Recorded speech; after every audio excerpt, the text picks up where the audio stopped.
السلام عليكم ورحمة الله وبركاته. إن الحمد لله نحمده ونستعينه ونستغفره ونعوذ بالله من شرور أنفسنا ومن سيئات أعمالنا. من يهده الله فلا مضل له ومن يضلل فلا هادي له. وأشهد أن لا إله إلا الله وحده لا شريك له وأشهد أن محمدا عبده ورسوله صلى الله تعالى عليه وعلى آله وصحبه وسلم تسليما كثيرا. أما بعد فقد قال الإمام البخاري رحمه الله تعالى كتاب الأدب باب البر والصلة وقول الله سبحانه وتعالى ووصينا الإنسان بوالديه حسنا. قال حدثنا أبو الوليد قال حدثنا شعبة قال الوليد بن عيزار أخبرني قال سمعت أبا عمرو الشيباني يقول أخبرنا صاحب هذه الدار وأومى بيده إلى دار عبد الله قال سألت النبي صلى الله عليه وسلم أي العمل أحب إلى الله عز وجل قال الصلاة على وقتها قال ثم أي قال ثم بر الوالدين قال ثم أي قال الجهاد في سبيل الله قال حدثني بهن ولو استزدته لزادني. সম্মানিত ভাতৃমণ্ডলী, আল্লাহ রাব্বুল আলামিনের প্রশংসা এবং প্রিয় নবী সাল্লাল্লাহু আলাইহি সাল্লামের উপর সালাত ও সালামের পর আজ জুমাবার 21শে জমাদাস সানি 1447 হিজরির মোতাবেক 12 ডিসেম্বর 2025 আমাদের ধারাবাহিক আলোচনা সহিহুল বুখারীর নতুন একটি পর্ব আজকে শুরু হবে। আমরা শেষ করেছি গত পর্ব লিবাস পোশাক সম্পর্কে, 16টি পর্বে শেষ করেছি। আজকের বিষয়বস্তু হচ্ছে কিতাবুল আদব। ইমাম বুখারী রাহিমাহুল্লাহ বলছেন এই পর্ব হচ্ছে শিষ্টাচার সম্পর্কে অথবা আচার ব্যবহার সম্পর্কে। আদব আরবিতে আদব, আমরা এটিকে বাংলা ভাষায় ব্যবহার করে থাকি আদব, আদব কায়দা বলি না, আদব কায়দা। আদব কায়দায় মানে হচ্ছে শিষ্টাচার, আদব কায়দা হচ্ছে আচার ব্যবহার মানুষের। যে আদব কায়দাগুলি মানুষের কাছে প্রশংসনীয়, কোনো মানুষের মধ্যে থাকলে তার মানুষ প্রশংসা করে, সেগুলোর দুটো স্তর রয়েছে। একটি হচ্ছে অতি আবশ্যক ফরজ, কিছু আদব কায়দা এমন আছে, আচার আচরণ যা মানুষের মধ্যে থাকা ফরজ, না হলে মানুষ গুনাহগার হবে, চরিত্রহীন হয়ে যাবে। আর কিছু আচার আচরণ আছে যেগুলো হচ্ছে মানুষকে সুসজ্জিত করে, কিন্তু মুস্তাহাব, ভালো, না থাকলে অত মানুষ প্রশংসা পায় না, কিন্তু মানুষ দোষারোপও করে না। কিছু কিছু আচার ব্যবহার আছে যদি আপনি নাও করেন তো কেউ হয়তো কষ্ট পাবে না, কিন্তু আপনার অত বেশি প্রশংসা করবে না, আছে না? এখন আচার আচরণের সর্বনিম্ন হচ্ছে যে মানুষের ক্ষতি করবেন না, তাই না? মানুষের কমপক্ষে কি করবেন না, ক্ষতি করবেন না, পারলে যথাসাধ্য উপকার করবেন।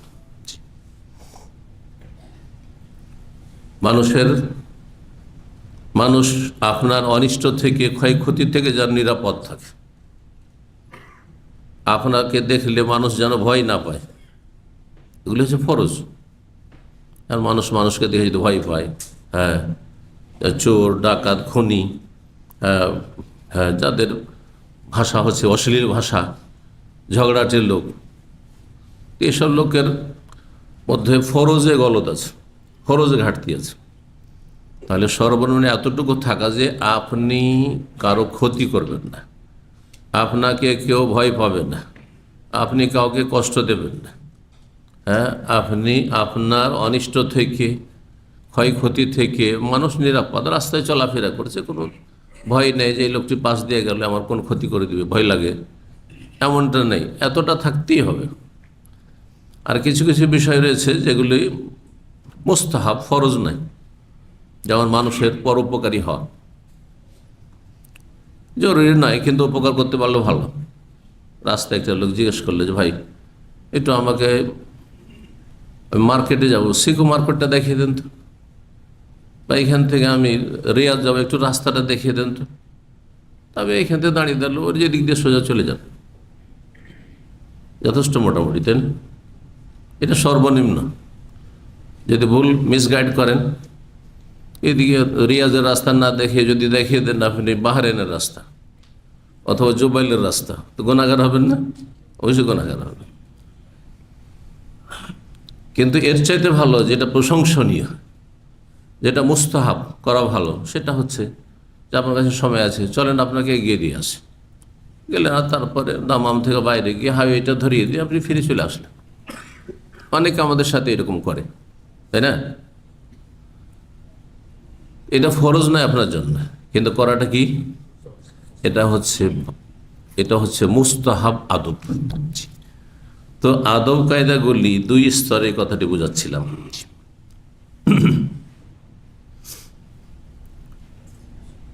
কিতাবুল আদব এ অধ্যায় হচ্ছে কি সম্পর্কে? শিষ্টাচার সম্পর্কে, বাংলায় বলেন, অথবা আচার ব্যবহার সম্পর্কে। এই আদব সম্পর্কে আলোচনা করতে গিয়ে, এর সংজ্ঞা করতে গিয়ে ভাষ্যকারগণ বিভিন্ন মত পোষণ করেছেন। যে কথাগুলি বললাম বাংলা ভাষায় এগুলির কাছাকাছি, সার কথা আমি আপনার সামনে পেশ করলাম। যতগুলি সহিহ বুখারী ভাষ্য রয়েছে তাতে এই বিষয়গুলি উল্লেখ করা হয়েছে। তার মধ্যে একটি মত হচ্ছে আদব হচ্ছে হুয়াল ওকুফ মাল মুস্তাহসানাত, যেগুলি পছন্দনীয় কাজ, পছন্দনীয় প্রশংসনীয় আচার আচরণ, কথা, কাজ, সেগুলিতে নিজেকে সীমাবদ্ধ রাখা। আপনি পছন্দনীয় কাজ করবেন, অপছন্দনীয় কিছু করবেন না। তাহলে ফরজ এবং মুস্তাহাব দুটোকেই সামিল এই ব্যাখ্যাটি। আরেকটি হচ্ছে উত্তম আচার আচরণ, আল ইত্তেসাবি মাকারিমিল আখলাক। কেউ কেউ ব্যাখ্যা করেছেন যে কোনো ভালো চরিত্রের অধিকারী হওয়া, চরিত্রবান হবে না। মানুষের চরিত্র ফুটে ওঠে ভালো চরিত্র কথার মাধ্যমে আর কাজের মাধ্যমে, চলাফেরার মাধ্যমে। কথাগুলি কাছাকাছি। কেউ বলেছেন যে আদব হচ্ছে ইস্তেমাল ও মায়ুহমাদ কৌলান ও ফেলান, যেই কথা কাজগুলি মানুষের কাছে প্রশংসনীয় সেগুলি আপনি ব্যবহার করবেন বা সেগুলি আপনি প্রয়োগ করবেন। সেই কথাগুলি বলবেন, সেই কাজগুলি বলবেন, যেই কাজগুলি, কথাগুলি মানুষের কাছে কি প্রশংসনীয়। প্রশংসনীয় আপনার কিসে প্রশংসা হবে সমাজে? চিন্তা করেন। অনেক দুনিয়াদারও আছে যারা চালাক চতুর, তার জীবনে দুনিয়ার টার্গেট আছে, আমাদের মতো দিনের টার্গেট তাদের নাই।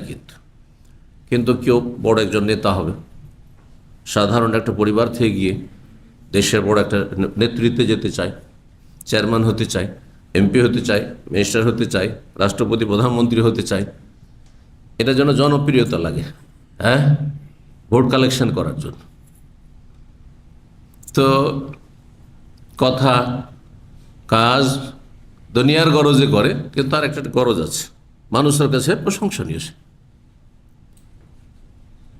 যে ময়দানে তাকে এগিয়ে যেতে হয় সেই ময়দানে সে প্রশংসনীয়, জনকল্যাণমূলক কাজ করে, মানুষের বিপদ আপদে এসে দাঁড়ায়।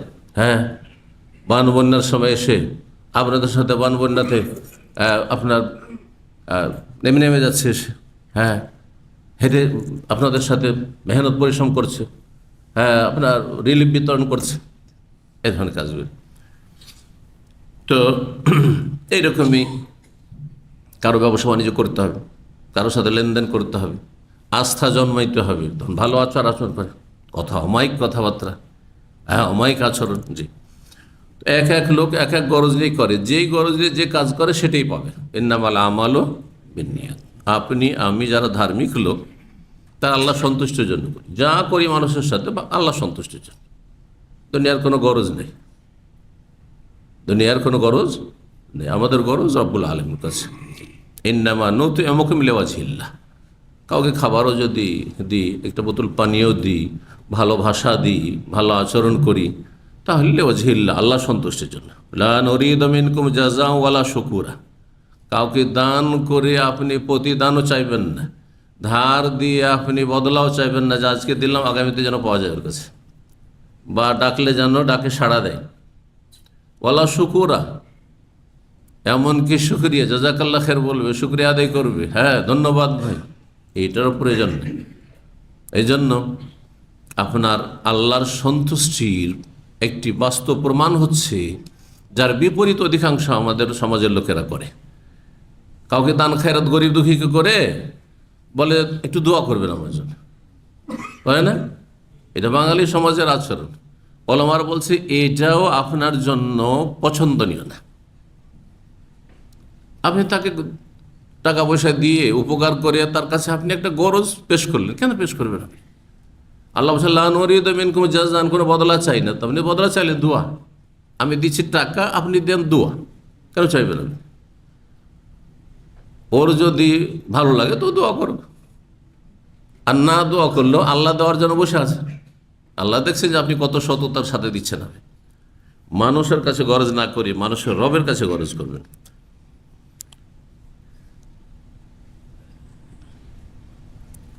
কেউ কেউ বলেছেন যে আদব হচ্ছে তাজিম ওমান ফওকাক ওয়া রিফকু বিমান দুনাক।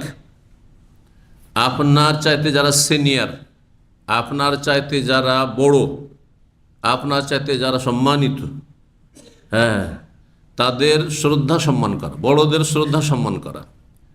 আর যারা আপনার নিচে আছে, বয়সের দিক থেকে হোক, হ্যাঁ, এলেমের দিক থেকে হোক, মান সম্মানের দিক থেকে হোক, হ্যাঁ, যে কোনো দিক থেকে, সামাজিক দিক থেকে হোক, পারিবারিক দিক থেকে হোক, আর্থিক দিক থেকে হোক, যে কোনো আপনার নিম্নে যারা আছে, আপনার নিচে যারা আছে, তাদের সাথে নম্র আচরণ করা। কারণ আপনার নিচে যারা আছে ওদের সাথে নম্র আচরণ শুধু আল্লাহর ভয়ে আপনি করতে পারেন, অথবা মানবতার খাতিরে। অনেক কাফেরও ভালো আচরণ করছে জুনিয়রদের সাথে, কিন্তু কিসের জন্য?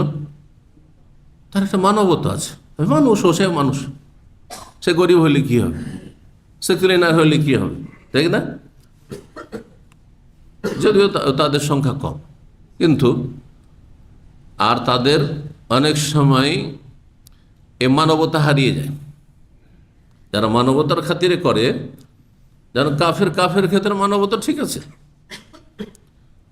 এমনকি কুকুরের বাচ্চার ক্ষেত্রেও মানবতা আছে। হ্যাঁ, যে আমারও প্রাণ আছে, কুকুরের বাচ্চারও তো প্রাণ আছে, কেন কুকুর মারবে, ঠিক না? কিন্তু কাফেরের, মোনাফেকের, নাস্তিকের, একজন ধার্মিক মুসলিম, হ্যাঁ, দেখলে তখন গায়ের জ্বালা শুরু হয়ে যায়, তখন আর মানবতা থাকে না, হারিয়ে যায়। ফিলিস্তিনি ভাই বোনদের ক্ষেত্রে, নারী শিশুদের ক্ষেত্রে তখন মানবতা হারিয়ে যায় ইহুদ নাসারাদের, আর মোনাফেক আর কাফের আর এসব নাস্তিকদের। বুঝতে পারছেন না? এই জন্য মানবতার খাতিরে যারা মানুষের সাথে ভালো আচরণ করে, তাদের ভালো আচরণটি হচ্ছে, হ্যাঁ, টেম্পোরারি, দুনিয়ার স্বার্থে। যার সাথে গরজ আছে ভালো মানবতা আছে, যার সাথে গরজ নেই ও মানবতাই নেই, তখন হ্যাঁ পশুর চাইতে নিচে নেমে যায়। কিন্তু একজন মুসলিম সবার সাথে ভালো আচরণ করে, ওয়াকুলু লিন্নাসি হুসনা, আল্লাহ সমস্ত মানুষের সাথে ভালো কথা বলা। লিন্নাস বলেছেন, লিল মুসলিমিন বলেননি যে ধার্মিকদের সাথে, হ্যাঁ, এটা বলেননি যে তোমার আত্মীয়দের সাথে, লিন্নাস সমস্ত মানুষের সাথে। আল্লাহ বলছেন ওয়াফআলুল খাইর, তোমরা জনকল্যাণমূলক কাজ করো, ভালো কাজ করো, ভালো কাজ, যে কোনো ভালো কাজ করো, এবং যে কোনো স্তরের মানুষের সাথে ভালো কাজ করো, যে কোনো প্রাণীর সাথে ভালো কাজ করো, ভালো আচরণ করো, লাআল্লাকুম তুফলিহুন, এতেই তোমাদের সফলতা রয়েছে। এগুলো হচ্ছে কোরআনী শিক্ষা। এই জন্য একজন মানুষকে আল্লাহর আসমানি বিধান, আসমানি সেলবা কোরআন যেভাবে মানুষ হিসাবে উচ্চ স্থানে পৌঁছে দেয়, যেন তারা আম্বিয়া রসুলগণ যুগে যুগে সবচেয়ে ভালো মানুষ যারা, তাদের অনুসারী বানিয়ে দেয়, তাদের মতো চরিত্র, ফেরেশতার চরিত্র তাদের মধ্যে চলে আসে। সবসময় একই রকম, শত্রুর সাথেও সীমা লঙ্ঘন করব না, এটা একমাত্র ইসলাম শিখাতে পারে, কোনো মানুষ শিখাতে পারে না। শত্রুর ক্ষেত্রে নির্মম হয়ে যায়। মানবতার খাতিরে যারা কাজ করে, বিরোধীর সাথে, শত্রুর সাথে কি হয়ে যায়, হ্যাঁ, নির্মম হয়ে যায়, নিষ্ঠুর হয়ে যায়। কিন্তু একজন মুসলিম তা হয় না। এবং আম্বিয়া রসুলগণ এবং সাহাবাই কেরাম এবং তাদের জীবনী স্পষ্ট প্রমাণিত। জি, যুদ্ধের ময়দানে সাহাবাই কেরামদের রাসূলুল্লাহ আচরণ এর স্পষ্ট প্রমাণ করে। কারো অঙ্গহানি করা যাবে না, তাদের মধ্যে যারা অস্ত্র ধারণ করতে পারে না তাদেরকে হত্যা করা যাবে না, এই জন্য যারা ধর্ম নিয়েই শুধু তারা সাধু সন্ন্যাসী হয়ে আছে, সংসার ত্যাগী হয়ে আছে, যারা জীবন অস্ত্র ধরে না, অথবা বৃদ্ধ হয়ে গেছে, নারী শিশু, তাদেরকে হত্যা করা নিষেধ ইসলামে। কোথায় পাবেন এটা? নারী শিশু কাফেরদের জুলমের শিকার সবচেয়ে বেশি হচ্ছে মুসলিম নারী শিশু। হচ্ছে না? যে কোনো জায়গায় মুসলিমকে খুন করা হচ্ছে, সবচেয়ে বেশি খুন হচ্ছে নারী আর শিশু। পক্ষান্তরে ইসলাম নারী আর কাফেরদের, কাফের হারবি, সাধারণ কাফের নয়, যারা যুদ্ধ বাঁধিয়ে রেখেছে আমাদের সাথে, যুদ্ধের ময়দানে যুদ্ধ করছে, তাদের পুরুষরা, তাদের নারী শিশুকে হত্যা করা ইসলামে হারাম। তো কোথায় পাবেন এই শিক্ষা ইসলাম ছাড়া? এই মেসেজগুলি মুনাফিকদের কাছে পৌঁছাতে হবে, নাস্তিক সেকুলারদের কাছে পৌঁছাতে হবে, অমুসলিমদের কাছে পৌঁছাতে হবে। যাদের ভুল ধারণা ইসলাম মুসলিম সম্পর্কে রয়েছে, তাদের ভুল ধারণা দূর করা আমাদের গুরু দায়িত্ব। আল্লাহ যেন তাদের ভুল ধারণা দূর করেন এবং তাদের সকলকে জান্নাতের পথের পথিক হওয়ার তৌফিক দান করেন, তাদের ঈমান ইসলাম গ্রহণে আল্লাহ তৌফিক দান করেন।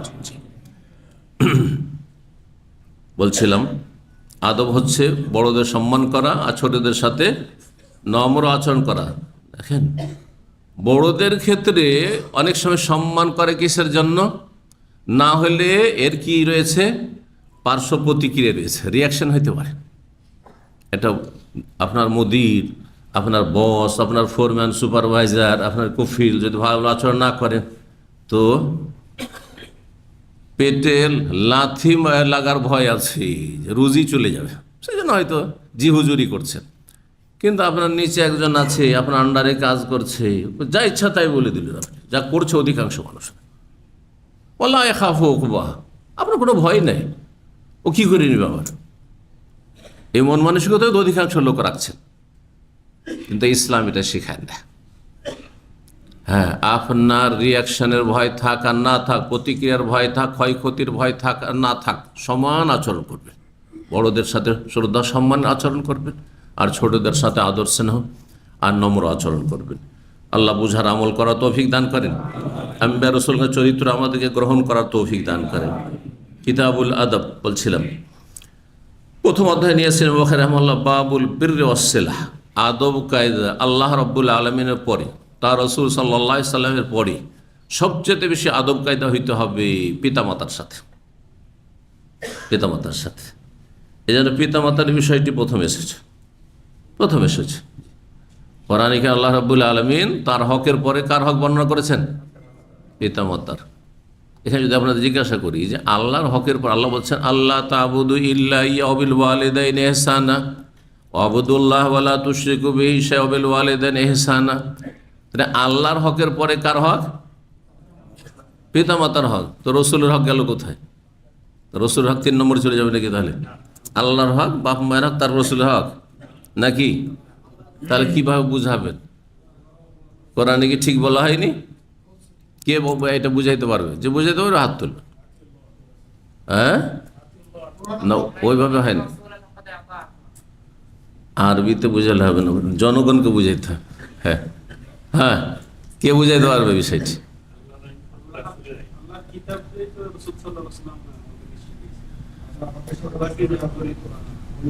না, ওইভাবে না, যে বলবেন হাত তুলে বলেন, হইচই করেন না এবং স্পষ্ট বলেন। কে বুঝাইতে পারবে এটা? 1 নম্বরে আল্লাহর হক, 2 নম্বরে কার হক?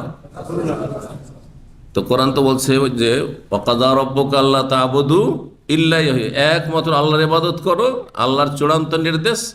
ওয়া বিল ওয়ালিদাইনি ইহসানা, পিতামাতার সদাচরণ।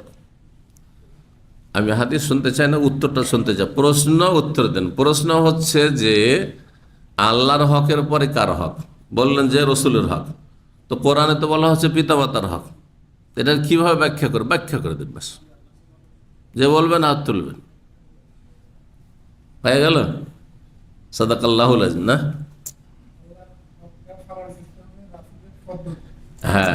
কারণ আল্লাহর হক আদায় হবে না রসুলের হক ছাড়া। এক কথায় আল্লাহর হক আদায় হবে না রাসূল সাল্লাল্লাহু আলাইহি ওয়াসাল্লামের হক ছাড়া। রাসূল সাল্লাল্লাহু আলাইহি ওয়াসাল্লামের হক আল্লাহর হকের মধ্যেই শামিল। মানে আল্লাহ তা'বুদু ইল্লা, একমাত্র আল্লাহর ইবাদত করো। ইবাদত করবেন আল্লাহর, কার তরিকায়? তো রাসূল সাল্লাল্লাহু আলাইহি ওয়াসাল্লামের হক আদায় করা ছাড়া তো আল্লাহর হকই আদায় হচ্ছে না। বলুন, আপনি বেদাতির নামাজ পড়েন তো কবুল হবে নাকি? হ্যাঁ, আপনি আল্লাহকে রাজি করছেন, আল্লাহ আমি রাজি করছি, পীরকে সেজদা করে। হ্যাঁ, পীরের কথার বাইরে যাব না, ঠিক আছে? পীরের সামনে হ্যাঁ মরা লাশের মতো, এটাই না শিক্ষা দেওয়া হয়েছে পীর মুরিদিতে। আল মুরিদু আমাম আল মাইয়িতে কাশেখে, আল মুরিদু আমামা শেখে কাল মাইয়িতে। এটা সুফিদের কিতাবে আছে, সুফিদের আরবি কিতাব মেলা আছে। এটা মনে করি না যে শুধু ইন্ডিয়া বাংলাদেশে সুফিজম আছে। হ্যাঁ, মিশরে সুফিজম আছে, ইরাকে আছে, সিরিয়াতে আছে, মেলা দেশে, ইয়ামানে আছে। ইয়ামানে মেলা বড় বড় সুফি আছে, আল্লাহ হেফাজত এদের অনিষ্ট থেকে। তো এই সুফিদের কিতাবে আছে যে আল মুরিদ হচ্ছে আমামা শেখে, পীর সাহেবের সামনে, হ্যাঁ হ্যাঁ, কালমাইয়েতে মরা লাশের মতো। মরা লাশকে যেভাবে ইচ্ছা সে উল্টা পাল্টা, যেভাবে ইচ্ছা সেভাবে নাড়াচাড়া করে। কিছু বলতে পারবে? এই আমার লজ্জা স্থানে হাত দিস না, বলতে পারবে? ঠিক ওই রকমই ও পীর যা করবে তাই করুক আপনার সাথে, মুরিদিনীর সাথে। কারণ মুরিদ তার শুধু পুরুষ হয় না, মুরিদিনীও হয়, তাই না? সেটা খবরদার কিচ্ছু বলবেন না আপনি, আর তাই হয়ে থাকে। এটা হচ্ছে তার ধর্মকর্ম। এই জন্য চরমনাইয়ের কিতাবে কি আছে? পীর সাহেব যদি বলে, পীরে কামেল যদি বলে যে তোমার জায়ের নামাজটা মদে ডুবিয়ে তারপরে নামাজ পড়ো, কোনো আপত্তি করবেন না। হক্কানি পীরের কিতাব আছে। সবচেয়ে হক্কানি পীর হচ্ছে এই চরমনাই, কথিত হক্কানি, বুঝতে পারছেন না? এইটাই হচ্ছে হক্কানি ধর্ম বাংলাদেশে আর ভারতে। চিন্তা, তাদেরই যদি এই অবস্থা হয়, আপনি মেনে নেবেন? এরা উদ্দেশ্যটা কি? যে হারাম কথাও যদি, উদ্দেশ্য তো শুধু মদে ডুবানো নয়, উদ্দেশ্য হচ্ছে যদি হারাম, বাহ্যিক আপনাকে কথাটি হারাম লাগছে, হারাম কথা বলছে পীর সাহেব, তারপর আপনি কি করুন? সেটা চোখ বন্ধ করে পালন করুন। আর কারণ হিসাবে কি দর্শাচ্ছে? ওই গীতায় বলছে যে কারণ পীর মারফতির দৃষ্টিতে দেখে, আপনি তা দেখেন না। বুঝতে পারছেন না? আউযুবিল্লাহ, কুফরি কথা। সাহাবায়ে কেরামরা এরকম ধর্মকর্ম করতেন না? আয়াতের আলোকে, হাদিসের আলোকে আমল করতেন। আল্লাহ কি বলেছেন, রসুল কি বলেছেন, হ্যাঁ তারা ওগুলোকে আমল করতেন। তো আপনাকে আল্লাহ রসুলের কথা অনুযায়ী আমল করতে হবে, না কোনো একজন ব্যক্তি যার আপনি মুরিদ হয়েছেন তার তরিকে আমল করতে হবে? বলুন, আল্লাহ এবং রসুলের কথা অনুযায়ী আমল করতে হবে। আল্লাহ যেন বুঝার তৌফিক দান করেন। কি বলছিলাম? আল্লাহর পরে রসুলের হক, আর আল্লাহ কোরআনে আল্লাহর পরে কার হক বয়ান করেছেন? পিতা মাতার হক। এই জন্য যে আল্লাহর হক আদায় হবে না রসুল হক আদায় ছাড়া। এই জন্য কলেমাতে বাপ মায়ের কথা নেই, কলেমাতে কি আছে? আল্লাহর কথা আছে আর তার রসুলের কথা আছে। লা ইলাহা ইল্লাল্লাহ, আল্লাহ ছাড়া কোনো সত্য মাবুদ নেই, এর সাক্ষ্য দিচ্ছি। আশহাদু আল্লা ইলাহা ইল্লাল্লাহ ওয়া আশহাদু আন্না মুহাম্মাদান রাসূলুল্লাহ। আরও সাক্ষ্য প্রদান করেছে মুহাম্মদ সাল্লাল্লাহু আলাইহি ওয়াসাল্লাম আল্লাহর রসুল। হ্যাঁ, এই মেসেজটি আমি সহজ ভাষায় বাংলাভাষীদের কাছে পৌঁছেছি আমার এই 30 বছরের দাওয়াতি ময়দানে, যে এক আল্লাহর ইবাদত করবেন এক রসুলের তরিকায়, এক আল্লাহর ইবাদত করবেন এক রসুলের তরিকায়। যদি রসুলের তরিকা ছাড়া আমার তরিকা ইবাদত করেন অথচ রসুলের কথার সাথে মিলছে না, তাহলে আপনি বাতিল, আপনার কোন ইবাদত কবুল হবে না। বুঝতে পারছেন না? তাহলে আমার কথাকে মিলিয়ে দেখতে হবে রাসূলুল্লাহ সাল্লাল্লাহু আলাইহি ওয়াসাল্লামের কথার সাথে মিলছে কি মিলছে না। কোথাও অমিল হয়ে গেলে নেওয়া যাবে না। তবে অল্প বিদ্যাতে আপনি অমিল মনে করবেন না, আপনি মিলিয়ে দেখার জন্য বিজ্ঞ হইতে হবে খানিকটা, বা বিজ্ঞ আলেমদের আরও 2-4 জন আলেম আছে, তাদেরকে জিজ্ঞাসা কথাটি কি ঠিক কিনা। কারণ মানুষ ভুলে রোধে নয়, আমাদের মতো মানুষ যারা নবী রসুল ছাড়া, তারা সকলেই ভুল হইতে পারে, হয়েছে, কারো কম হয়েছে, কারো বেশি হয়েছে। এই জন্য বাপ মায়ের ক্ষেত্রে শর্ত হচ্ছে বাপ মায়ের কথাগুলি আল্লাহ রসুলের কথার আওতাতেই হইতে হবে, কথার বাইরে হইলে মানা যাবে না। কিন্তু রাসূলুল্লাহ সাল্লাল্লাহু আলাইহি ওয়াসাল্লামের কথা হচ্ছে এটা নয় যে আল্লাহর কথার ভিতরে যদি পড়ে, কোরআনে থাকে তাহলে রসুলের কথা মানবেন, কোরআনে না থাকে তো মানবেন, এমন কথা আছে? বরং এটা আছে যে রসুলকে মানলে আল্লাহকে মানা হয়। যে কেউ বললেন ওমাই ইউতি রাসূলা ফাকাদ আতাল, যে রসুলকে মানলো সে আল্লাহকে মানলো, কারণ রসুল সাল্লাল্লাহু আলাইহি ওয়াসাল্লাম আল্লাহর কথার বাইরে কোনো কথাই বলেননি। অমায়ান্তে কয়েল হাওয়া, সূরা নাজম বলছে, নিজের পক্ষে একটি কথা বলেননি। কিন্তু বাপ মা, যে কারো বাপ মা হোক না কেন, যদি নবী রসুল না হয়, মানে ইব্রাহিমের মতো বাপ, ইসমাইলের মতো বাপ যদি হয়, মোহাম্মদ রাসূলের মতো বাপ হয়, সেটা ভিন্ন কথা, নবী রসুল। কিন্তু বাপ মা যতই ভালো মানুষ হোক না কেন, কোনো সময় আল্লাহ রসুলের কথার বহির্ভূত কথা বলতে পারে। রাগ হয়েছে কারো ওপর, আর আপনার সাথে দেখা সাক্ষাৎ হয়েছে, বলে যে ওই লোকটিকে সামনে পেলাম, বলছে মারতে পারলি না, বলছেন না, বলছেন না মারা যাবে, যাই তাহলে মেরে আসি, কারণ বাপ তো বলছে। হ্যাঁ, যা ওর বাড়িতে চুরি করে নিয়ে আয়, ডাকাতি করে নিয়ে আয়। গ্রামে গঞ্জে কত মুরগি চুরি করে, হাঁস চুরি করে, জবাই করে খেয়ে নে, বাড়িতে এসছে ট্যাঙ্ক ভেঙে দে বকরিটা, খেয়ে নে, জবাই করে। হবেন না, হারাম। ফালা তুতে হোমা, গুনার কথা বললে আল্লাহ বলছে যে খবরদার বাপ মার কথা মানবে না, তবে ভালো আচরণ করো। যতই খারাপ হোক না কেন, বাপ মার সাথে কি করতে হবে? ভালো আচরণ করতে হবে। এ কথা বলা যাবে না বাপ মাকে যে আপনি চোর, হ্যাঁ আপনি বেদিন বেধর্মী, এটা বলা যাবে না। ভালো ভাষাতে, ও নাস্তিক হলে ভালো ভাষাতে বুঝাইতে হবে। সাহেব হোমা ফিদ দুনিয়া মারুফা। তো বলছেন ইমাম বুখারী বাবুল বিররি ওয়াসসিলা, এ অধ্যায় হচ্ছে সদাচরণ করা। আল বীর, বীর মানে সদাচরণ করা, সৎ ব্যবহার করা। আর বিশেষ করে বিরুল ওয়ালিদাইন কথাটি এসছে হাদিসে, বিভিন্ন হাদিস আছে, কি এসছে? পিতা মাতার সাথে সৎ ব্যবহার করা, সদাচরণ। কারণ সবচেয়ে বেশি সদাচরণ অধিকারী হচ্ছেন আপনার পিতা এবং মাতা, মা বাবা। কেন? জিজ্ঞাসা কর কেন? অনেকের বাপ মা আছে না স্কুলে পড়িয়েছে আর না মাদ্রাসায় পড়িয়েছে, কিছুই পরে শিখেছেন, সব নামাজ সব পরে শিখেছেন। এমনকি আপনাকে প্রাইমারিটাও পড়ায়নি, শুধু জন্মে দিয়েছে আর ছেড়ে দিয়েছে। তারপরে এদিক ওদিক থেকে কোন রকম করে মানুষে সৌদি আরব চলে এসেছেন, অনেক পয়সার মালিক হয়েছে। অনেক মূর্খ ছেলে বলে যে আমার বাপ মার কোনো এহসান নেই, কিছুই শিখায়নি আমাকে। নাউজুবিল্লাহ, এ কথা বলা জায়েজ নয়। কিছুই করেনি তারপরে বলা জায়েজ নয়। কেন? এ কথাটি মনে রাখতে হবে। হ্যাঁ, আর আপনারা শুনছেন অনেক কিছু, কিন্তু মনে রাখেন না। ওলামারা বলেছেন আল্লাহ সৃষ্টি করেছেন, কিন্তু মাধ্যম হচ্ছে, হ্যাঁ মাধ্যম হচ্ছে কে? বাপ মা। কার মাধ্যমে? বাপ মায়ের মাধ্যমে। আর তারপরে মায়ের গর্ভধারণ করা। আর তারপরে আপনার মা যখন গর্ভধারণ করেছিল, তখন আপনার বাবা আপনার মাকে যে খাওয়িয়েছে, যাতে করে আপনার মাও সুস্থ থাকে, পেটের বাচ্চাটাও সুস্থ থাকে, এগুলো কখনো মনে হয় না। ধরেন কিছুই শিখাইনি আপনাকে, আপনি সই স্বাক্ষরও করতে পারেন, কিছুই করায়নি আপনার। আর সৌদি আরব এসেছেন, পরে শ্বশুরের পয়সা এসছে, অথবা নিজে রোজগার করে এসছে, কোনো অবদান দেখছেন না। আপনি এই কথাটা চিন্তা করুন তো, যে 10টা মাস পেটে থেকেছেন, ওই সময়টাই যদি আপনার মা না খেয়ে থাকতো, আপনি বাঁচতেন?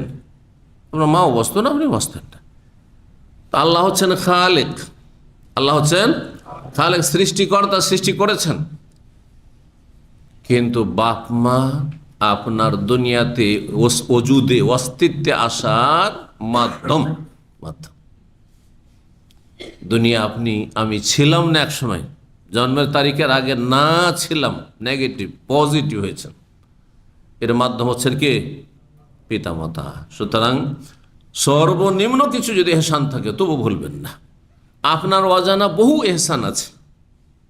আপনি কতটুকু জানেন যে আপনার বাপ মা আপনার জন্য কি করেছে? অনেকে বলছে আমার তো চোখেই পড়ে না যে আমার বাপ মা আমার জন্য কি করেছে। আস্তাগফিরুল্লাহ ওয়া আতুবু ইলাইহি। আপনার চোখে পড়তে হবে। বাপ মা, ছোট বাচ্চা যখন মুখ ফুটেছে, কথা বলতে শিখেছে, 50 বার করে জিজ্ঞাসা করছে আব্বু এটা কি, আম্মু এটা কি। কখনো বিরক্ত হয়নি, কখনো বাপ মা বিরক্ত হয়নি। কিন্তু বাপ মা যখন বৃদ্ধ হয়ে যায়, বুড়ো হওয়ার পরে কিছু মনে থাকে না, একবার স্মৃতিশক্তি হ্রাস পেয়ে যায়, আর তারপরে এই বার্ধক্যে ওই ছেলেকে যে এখন শিক্ষিত হয়েছে, হ্যাঁ শিয়ানা হয়েছে, পয়সাওয়ালা হয়েছে, বাবা এটা কি ভালো করে দেখতে পাইনি, এটা কি? একবার বলল যে এটা কাক বা এটা বাবুই পাখি। আর বলছে বাবা এটা কি? তিনবার যদি বলে, তিনবার যদি বাপ বলে, মা বলে, তাহলে কি বলবে? চোখ নেই, কিছু বুঝো না? কতবার বলতে হবে? এতক্ষণে বিরক্ত করো না, বুঝছো চুপ থাকো। করবে না? করবে। হ্যাঁ, অধিকাংশ ছেলেরই করবে, চিন্তা করো না ফ্রি। অথচ শতবার যদি জিজ্ঞাসা করে, ওতে আরো মজা পায় বাপ মা। ছোট বাচ্চা যখন 1 বছর 1.5 বছরে বাকশক্তি খুলেছে, যতবার বাচ্চা কথা বলছে, ওর খুশির শেষ নাই যে আমার বাচ্চা কথা বলতে পারছে। বারবার করে একটা কথা জিজ্ঞাসা করছে, ওর সাথে ওইটাই একটা খেলা, ওইটাই হচ্ছে ওর আদর। এই অনুভূতিটা আছে যাদের ছেলে মেয়ে হয়েছে আর কষ্ট করে প্রতিপালন করছেন, তাদের কিছুটা অনুভূতি আছে, কিছুটা অনুভূতি আছে। আর ইমানি শক্তি যদি থাকে তো আরো বেশি অনুভূতি থাকবে। আল্লাহ এই কথাগুলির জন্য বলছি যে অনেকেই বাপ মা সম্পর্কে একেবারেই গাফের উদাসীন। কিন্তু বাড়াবাড়ি ছাড়াছাড়ি বাদ দিয়ে বাঙালি সমাজের আর এক জাহিলিয়াত আছে যে যা কিছু আয় উপার্জন করবেন, দেশে হোক আর বিদেশে হোক, সব টাকা কাকে পাঠাবেন? বাপ মাকে পাঠাবেন। জমি জায়গা হবে, বাড়ি ঘর হবে কার নামে? ইনকাম আপনার বাপ মায়ের নামে হবে। আর তার হঠাৎ করে মারা গেলেন আর আপনার স্ত্রী ছেলে মেয়ে তখন রাস্তায় নেমে গেল, কারণ বঞ্চিত। আপনার টাকা দিয়ে কার নামে জমি জায়গা ধন সম্পদ হয়েছে? বাবার নামে হয়েছে। আর আপনার ভাইয়েরা আছে, বোনেরা আছে, ওরা সব নিয়ে গেল, শরীয়তের বিধান ওটাই কাছের থাকতে দূরের পাবে না। আপনার ছেলে মেয়েগুলো সব বঞ্চিত হয়ে গেল। মজলুম মিরাস, ইংরেজ আমলে মজলুম মিরাস এটি কুফরি কথা শেখানো হয়েছে, সেটা রাখেন ভালো করে। মিরাস মানে পরিত্যক্ত ধন সম্পদ মৃত ব্যক্তির, আর মজলুম মানে যে জুলমের শিকার হয়েছে। মিরাসের ক্ষেত্রে আপনার ছেলে মেয়েরা, আপনি মারা গেলেন, মজলুম মিরাস মানে জুলমের শিকার হয়েছে। তাহলে জুলুম কে করেছে? আল্লাহ, যিনি মিরাসের আয়াত নাজেল করেছেন যে কাছের আত্মীয় থাকতে, নিকট আত্মীয় থাকতে দূরেরটা পাবে না। মানে যে আপনার বাবার নামে জমি জায়গা, মায়ের নামে জমি জায়গা হয়েছে, ওনার যেহেতু ছেলে মেয়ে আছে, সুতরাং নাতি পোতারা পাবে না, নাতিনরা পাবে না। এটাকে কি নাম দিল? এই কুফরি নাম। আমাদের দেশের এটা, এদের ভাষায়, কানুনগোয়ীদের ভাষায় এটা হচ্ছে রাষ্ট্রীয় যে মিরাস বন্টন আছে না, ওর ভাষা মজলুম মিরাস। মিরাসের ক্ষেত্রে মজলুম হয়ে গেছে, জুলমের শিকার। জালেমকে নাউজুবিল্লাহ, আল্লাহ যেহেতু ভাগ করেছেন, আল্লাহ নাকি জালেম হয়ে গেছে। এগুলো বুঝে কয়জন লোক? না বুঝে কুফরি কথাবার্তা বলছে।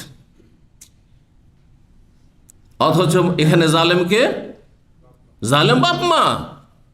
কত টাকা বেতন পাস সব হিসাব দে, সব দিয়ে দেওয়ার পরে বলে যে ফকিরের ভিক্ষে দিচ্ছে। আল্লাহ এগুলো কথা শোনা? সব দিয়ে দেওয়ার পরে বিশ্বাসই হয় না যে অনেক টাকা ইনকাম করে, আর সব কিছু শ্বশুর বাড়ি পাঠিয়ে দেয়, সব লুকিয়ে রেখেছে, কত কি করে রেখেছে, আমাদেরকে হাতে তোলা ফকিরের ভিক্ষা দিচ্ছে। এগুলো জাহিলিয়াত, এগুলো বাপ মা, জালেম বাপ মা। ইসলাম হচ্ছে মধ্যম পন্থা। বাপ মায়ের হক নষ্ট করবেন না, আর ছেলে মেয়ের হক নষ্ট করবেন না। আপনার স্ত্রী ছেলে মেয়ের হক নষ্ট করে বাপ মায়ের না সব জমি জায়গায় দিয়ে দেবেন না। আল্লাহ বুঝার তৌফিক দান করেন। বাবুল বীর ওয়াসিলা, এই অধ্যায় হচ্ছে পিতামাতার সাথে সদাচরণ। ওয়াসিলা মানে সিলাতুল আরহাম, সংক্ষেপে কথাটি রয়েছে। আল বিররু মানে বিরুল ওয়ালিদাইন, পিতামাতার সাথে সদ্ব্যবহার। আর ওয়াসিলা মানে সিলাতুল আরহাম, জি, রক্তের সম্পর্ক যাদের সাথে রয়েছে, রক্তের সম্পর্ক যাদের সাথে রয়েছে, তাদের সাথে সম্পর্কের বন্ধনকে অটুট রাখা। সেলা মানে রিলেশন, সম্পর্ক গাঢ় রাখা, মজবুত রাখা, সম্পর্কে অবনতি না আসে, সম্পর্ক দুর্বল না হয়ে যায়। এগুলি হচ্ছে জান্নাতে যাওয়ার কারণ, জান্নাতে যাওয়ার মাধ্যম। সিলাতুল আরহাম, আত্মীয়দের সাথে সুসম্পর্কের বন্ধন মজবুত রাখা জান্নাতে যাওয়ার উপায়। ওয়াসিলুল আরহাম তাদখুলুল জান্নাত বিসসালাম। আর দুনিয়াতে আয়ু বৃদ্ধির মাধ্যম, রিজিক বৃদ্ধির মাধ্যম, হাদিসগুলি আসবে।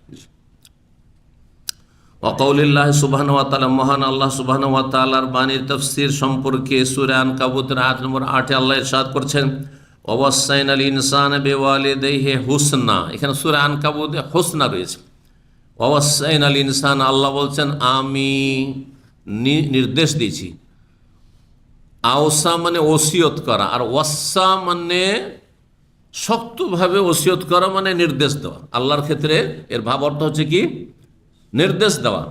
ওয়াসাইনাল ইনসান, মানব জাতিকে আমি নির্দেশ দিয়েছি। তাহলে আল্লাহর হুকুম এটি শুধু মুসলিমদের জন্য নয়, কোরআনের হুকুম হচ্ছে সারা বিশ্বের সমস্ত মানুষের জন্য। কারণ প্রত্যেক মানুষ জন্মেছে বাপ মায়ের মাধ্যমে, সুতরাং বাপ মায়ের সাথে ভালো আচরণ করতে হবে। আর এটা হচ্ছে মানুষের সুস্থ প্রকৃতি। এই জন্য যারা সুস্থ প্রকৃতিতে আছে, প্রকৃতি বিকৃত হয়নি, অমুসলিম হইলেও বাপ মায়ের সাথে সদাচরণ করে।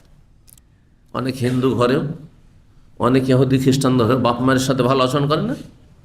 অনেক মুসলিমের চাইতে অনেক এমন আছে হিন্দু সমাজে যারা বাপ মায়ের শ্রদ্ধা সম্মান, তারপরে বাপ মায়ের দেখাশোনা অনেক পাপিষ্ট মুসলিমের চাইতে ভালো করে। যদিও মুসলিমদের মধ্যে আলহামদুলিল্লাহ তুলনা করলে অবশ্যই সংখ্যা বেশি হবে, এতে কোনো সন্দেহ নেই। কারণ একজন মুসলিম যখন বাপ মায়ের সাথে ভালো আচরণ করে, তখন তার মুখ্য উদ্দেশ্য আল্লাহকে রাজি করা থাকে, জান্নাত পাওয়া থাকে, আর তারপর বাপ মায়ের হক আদায় করা থাকে। কিন্তু একজন যখন অমুসলিম হিন্দু বাপ মায়ের সাথে সদাচরণ করে, তার না আল্লাহ সন্তুষ্টি থাকে, না জান্নাত পাওয়ার আশা থাকে, না জাহান্নামের আযাব থেকে মুক্তি পাওয়া থাকে, বরং কি থাকে? মানবতা থাকে। হ্যাঁ, আমি মানুষ, আমাকে বাপ মা কষ্ট করে মানুষ করেছে, সেজন্য আমার তো একটা করণীয় আছে, তাই না? জি, বাস এতটুকু। ওটা তো আমাদের এমনি আছে, আর অতিরিক্ত কতটা বললাম। সেই জন্য একজন মুসলিম যেইভাবে সদাচরণ করতে পারে, সত্যিকার মুসলিম যদি হয়, এসব নামকে অস্তে যেসব মুসলিম তাদের কথা বলছি না, কারণ এরা কোনো মূল্য রাখে না। মুসলিম সমাজে যেসব মুসলিম নামে শুধু মুসলিম, এরা আমাদের জন্য কোনো উপকারী নয়, কোনো কাজে আসবে না এরা। আল্লাহ এদের সংশোধন করার তৌফিক দান করুন। আল্লাহ মাহমুদুল্লাহ মুসলিমিন। বলছিলাম মহান আল্লাহ সুবহানাহু বলছেন, ওয়াসাইনাল ইনসানা, মানব জাতিকে আমি নির্দেশ দিয়েছি, বিওয়ালিদাইহি হুসনা, যে মানুষ যেন পিতামাতার সাথে, তার পিতামাতার সাথে কি করে?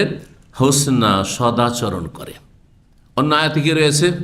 ওয়াসাইনাল ইনসান বিওয়ালিদাইহি, কে বলতে পারে? হাফেজেরা বলুক, কয় জায়গায় এরকম আয়াত আছে? প্রথম কথা হাফেজদের জিজ্ঞেস করছি, কে কে হাফেজ আছে দেখি, একটু হাত উঠান দেখে। হ্যাঁ, মাশাআল্লাহ।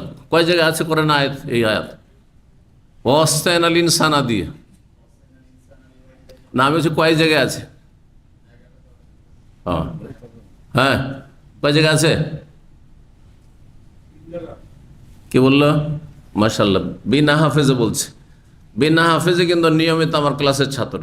সোমবার আসে, মঙ্গলবার আসে, বুধবার আসে, বৃহস্পতিবার আসে, জুমাতে আসে। এটা হচ্ছে এর ফায়দা। ইসলামিক সেন্টার যে ইউনিভার্সিটির মতো শেখানো হয়, এটার বাস্তব প্রমাণ। অথচ দাড়ি সাদা হয়েছে, মাশাআল্লাহ তাবারাকাল্লাহ। বলছেন, দেখছেন না?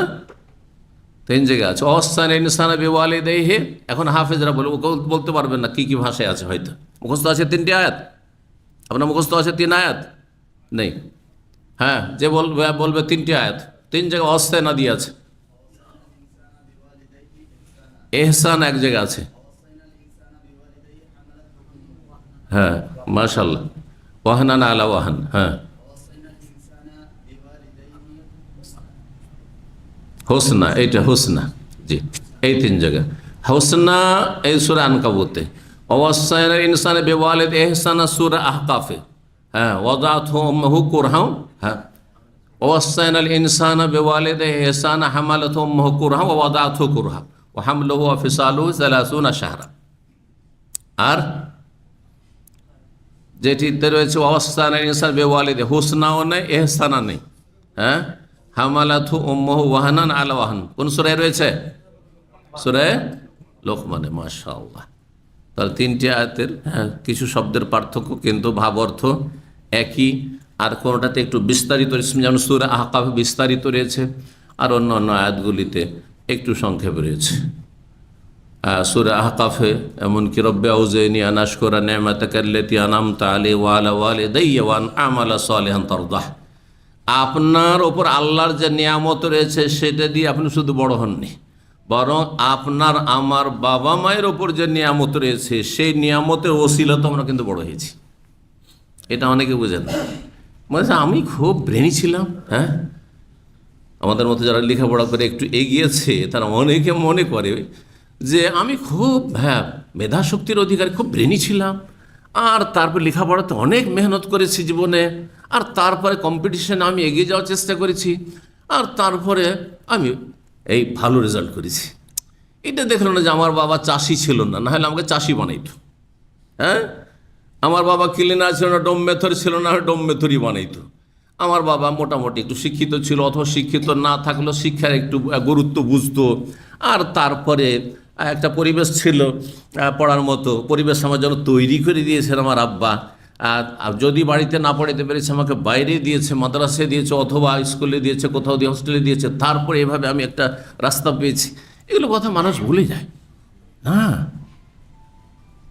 আমার বড় হওয়ার পেছনে শুধু আমার ব্রেন বুদ্ধি যথেষ্ট নয়, আর আমার মেহনত পরিশ্রম যথেষ্ট নয়, আমার ভালো রেজাল্ট করা যথেষ্ট নয়, বরং তার আগে বাপ মায়ের ওপর যে আল্লাহর নিয়ামত ছিল, এই জন্য আল্লাহ স্মরণ করাচ্ছেন, এই দোয়া শিখিয়ে দিচ্ছেন, রব্বে আউজিনি আন আশকুরা নি'মাতাকাল্লাতী আন'আমতা আলাইয়া ওয়া আলা ওয়ালিদাইয়া। হে আল্লাহ, আমাকে তৌফিক দান কর, শক্তি সামর্থ্য দান কর। আউজিনি আন আশকুরা নি'মাতাকাল্লাতী আন'আমতা আলাইয়া, যে নিয়ামত আমাকে দিয়েছো, অনুগ্রহ করেছো, তার যেন শুকরিয়া আদায় করতে পারি। ওয়া আলা ওয়ালিদাইয়া, আমার পিতা মাতার উপর যে নিয়ামত ছিল সেই নিয়ামতের ওসিলাতে আমি এগিয়ে যেতে পেরেছি। হ্যাঁ, তারও যেন শুকরিয়া, বাপ মায়ের ওপর নিয়ামত ছিল, তার শুকরিয়া আপনি আদায় করা আল্লাহ শিখাচ্ছেন। চিন্তা করুন আপনি। জি,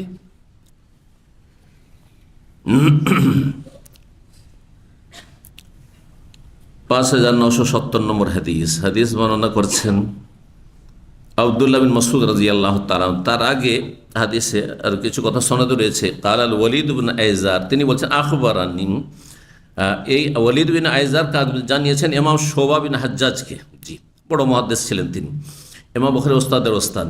তিনি বলছেন আখবারানি, আমাকে জানিয়েছেন ওয়ালিদ বিন আইজার। আর তারপর ওয়ালিদ বিন আইজার বলছেন সামি'তু আবু আমর শাইবানি, আমি আবু আমর শাইবানি রাহিমাহুল্লাহ তাবেঈ থেকে শুনেছি।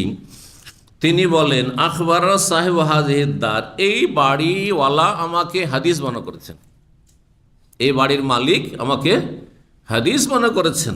এই বাড়ির মালিক এখানে বসে কেমন করে বুঝবো? তাহলে তিনি বুঝিয়ে দিয়েছেন যখন তার বাড়ির সামনে ছিলেন, আর বলে এই বাড়ির মালিক আমাকে বলেছেন, বুঝতে পারা যাবে না? জি হ্যাঁ, ঘটনা ছিল কুফার। আব্দুল্লাহ মাসউদ রাদিয়াল্লাহু তাআলা কুফা হিজরত করেছিলেন। তো আব্দুল্লাহ বিন মাসউদ রাদিয়াল্লাহু তাআলা বাড়ির দিকে ইঙ্গিত করল, ওয়া আউমা বিয়াদিহি ইলা দারি আব্দুল্লাহ, ইশারা করলেন নিজে হাত দ্বারা আব্দুল্লাহর বাড়ির দিকে। আর হাদিসে শুধু আব্দুল্লাহ যদি থাকে তাহলে কোন আব্দুল্লাহ উদ্দেশ্য হয়? আব্দুল্লাহ বিন মাসউদ, কারণ সাহাবায়ে কেরামের মধ্যে অনেক আব্দুল্লাহ ছিলেন। আব্দুল্লাহর বাবা হচ্ছেন আবাদুল্লাহ, অনেক আবাদুল্লাহ ছিলেন, আব্দুল্লাহ বিন আব্বাস, আব্দুল্লাহ বিন ওমর, আব্দুল্লাহ বিন আমর, আব্দুল্লাহ বিন মাসউদ। হ্যাঁ, এছাড়াও এরা হচ্ছে প্রসিদ্ধ, এছাড়াও অনেক আব্দুল্লাহ ছিলেন, আব্দুল্লাহ বিন ওবাই। হ্যাঁ, আব্দুল্লাহ ছিলেন মুহাজির আনসারদের মধ্যে। আব্দুল্লাহ মাসউদ বলেন সাআলতুন নবী, আমি নবী সাল্লাল্লাহু আলাইহি ওয়াসাল্লাম জিজ্ঞেস করলাম একবার, আইয়ুল আমালি আহাব্বু ইলাল্লাহি আযজা ওয়া জাল, কোন আমল আল্লাহর কাছে সবচেয়ে প্রিয়? কোন আমল আল্লাহর কাছে সবচেয়ে প্রিয়? তখন কি বলেছিলেন? আস-সালাতু আলা ওয়াক্তিহা, শুধু নামাজ বলেননি, শুধু সালাত বলেননি, সালাত হ্যাঁ আউয়াল ওয়াক্তে পড়া, আলা ওয়াক্তিহা মানে প্রথম ওয়াক্তে। এই জন্য মাঝামাঝি ওয়াক্তে, শেষ ওয়াক্তে পড়ার চাইতে বা মাঝামাঝি ওয়াক্তে পড়ার চাইতে আউয়াল ওয়াক্তে সালাত পড়া বেশি উত্তম, সবচেয়ে প্রিয়। হ্যাঁ, আমল আল্লাহর কাছে সালাত, আর সালাত তাও প্রথম ওয়াক্তে পড়া। জি, আস-সালাতু আলা ওয়াক্তিহা, একমাত্র ব্যতিক্রম হচ্ছে কোন সালাত যেটা বিলম্বে পড়া উত্তম কিন্তু জামাত সহকারে। কে বলতে পারেন? নামাজ সম্পর্কে যখন আমরা হাদিসে বুখারীতে আলোচনা করেছি বিস্তারিত বলেছি। কোন নামাজ? এশার নামাজ যদি জামাতে বিলম্ব করতে পারেন তাহলে বিলম্ব করা উত্তম, কিন্তু জামাতবিহীন বলবেন যে সৌদি আরবে 1 ঘন্টা পরই নামাজ হয়ে যায়, মাগরিব আর এশার মাঝখানে 1 ঘন্টা থাকে, টোটাল 1.5 ঘন্টা, কিন্তু মাগরিব পড়ে শেষ করতে করতে আধা ঘন্টা এদিকে চলে যায়, আর তার মাত্র 1 ঘন্টা, ঘড়ি দেখবেন মাত্র 1 ঘন্টা বাকি আছে হয়তো আজানে। আর তারপরে এশা হয়ে গেল। তো এত তাড়াতাড়ি 7:45, আজকাল 7:45তেই হয়ে যাচ্ছে, এশা শেষ হয়ে যাচ্ছে। না, আমি 9টা 10টাতে পড়বো। হ্যাঁ, যত বিলম্ব করো তত বেশি নাকি হবে। আর তারপরে সেলফ স্টাডি করা শুরু করেন, নিজে হাদিস পড়ে যদি আমল করা শুরু করেন, বুঝলেন না, সবগুলি হাদিসকে সামনে রেখে সমন্বয় করলেন না, এদিকে জামাতের ওয়াজিব ফরজ ছেড়ে দিয়ে একে একে আপনি এশা পড়ছেন রাত 10টা, বলছেন আমি খুব নেকির কাজ করলাম, হবে না। তবে গোটা গ্রাম মিলে ইমাম, মুয়াজ্জিন আর গোটা গ্রামের অধিকাংশ মুসল্লি যদি একমত হয়ে যায় যে আমাদের মসজিদের নামাজ রাত 10টায় পড়ব, হ্যাঁ, সুলুসুল্লাইল যখন হয়ে যাচ্ছে বা নিসফুল্লাইল কাছাকাছি, সুলুসুল্লাইল মানে রাতের প্রথম তৃতীয় অংশ শেষ হতে যায় ওই সময়টাই, না সেটা হচ্ছে 9:30 থেকে 10টা, এই সময়গুলোতে, তাহলে একমত হতে পারলে ভালো। কিন্তু একমত কোথায় হওয়া যাবে? হ্যাঁ, যেখানে সরকার মসজিদগুলি নিজের আন্ডারে রাখে না, নিজ স্বাধীন। হ্যাঁ, মসজিদ কার? হ্যাঁ, আয়ত্তে। যেমন আমাদের দেশে মসজিদ কি সরকার আন্ডারে আছে? হ্যাঁ, যদি কিছু রাষ্ট্রীয় মসজিদ থাকে, রাজকীয় মসজিদ, সেটা ভিন্ন বিষয়। হ্যাঁ, কিন্তু এমনি মসজিদ সব, হ্যাঁ, মোতাবল্লি এবং মসজিদ মহল্লা যারা লোক দায়িত্বশীল মসজিদ কমিটি, তাদের দায়িত্ব, তারা কি করবে না করবে তাদের ব্যাপার, তাই না? কিন্তু সৌদি আরবে ওটা চলবে? সৌদি আরবে যেহেতু ইসলামিক আওকাফ আছে আর একটা মন্ত্রণালয় আছে, সুতরাং এটা সরকার যখন দায়িত্ব নিয়ে আছে, সরকার যেভাবে আদেশ করবে সে ওয়াউলিল আমরে মিনকুম, তখন আপনাকে সেভাবে পালন করতে হবে। বোঝা গেছে না? জি, নাহলে বিশৃঙ্খলা সৃষ্টি হবে, জায়েজ হবে না তখন। তো আউয়াল ওয়াক্তে সালাত পড়া, জোহরের আজান দাম্মামে কখন হচ্ছে এখন? এই সময়টায় 11:34 আজকে ছিল, 11:34-35, 11:34-35 থেকে 12টার মধ্যে নামাজ পড়ে, এটা হচ্ছে সবচেয়ে উত্তম আমল, সবচেয়ে উত্তম হলো। কেউ যদি 12টা থেকে 1টার মধ্যে পড়ে, হ্যাঁ, তাহলে এর চাইতে অনুত্তম হইল। আর 1টার পরে 1টা থেকে 1:30, 2টা, 2:30 পর্যন্ত যদি কেউ পড়ে, জোহরের টাইম আছে কিন্তু, যতক্ষণ আসর আজান হয়নি, আসর আজান আজকে হবে 2:30, হ্যাঁ, 2:30, তো ততক্ষণ পর্যন্ত জোহরের টাইম আছে, কিন্তু অনুত্তম আমল করলেন আপনি। হ্যাঁ, অনুত্তম আমল করলেন আপনি, বিনা কারণে এরকম বিলম্ব করা। আর জামাত ছাড়া তো মোটেই জায়েজ নাই। জি, মহিলাদের ক্ষেত্রে, হ্যাঁ, মহিলাদের কর্মব্যস্ততা থাকে, তারপর তাদের জামাতও নেই। মহিলাদের ক্ষেত্রে এই উদাহরণ দিলে বেশি স্পষ্ট হবে, কারণ আমরা তো জামাতের সাথে আমরা জড়িত, তাই না? কিন্তু মহিলা, হ্যাঁ, মহিলার জন্য কোনটা উত্তম? 11:30 থেকে 12টায় পড়ে না উত্তম। কর্মব্যস্ততা থাকলেও চেষ্টা করে আউয়াল ওয়াক্তে পড়া উত্তম। কিন্তু কেউ কোনো মহিলা কাজ কাম সেরে গোসল টোসল করে ফ্রেশ হয়ে সব রান্নাবান্না করে আর তারপরে 2টো থেকে 2:30টায় যদি নামাজ পড়ে, গুনাহগার বলা যাবে না, কিন্তু অনুত্তম আমল করলে, হ্যাঁ, নেকি কমে যাবে। অনুত্তম মানে কি? নেকি কমবে, কিন্তু গুনাহগার হবে না। জি,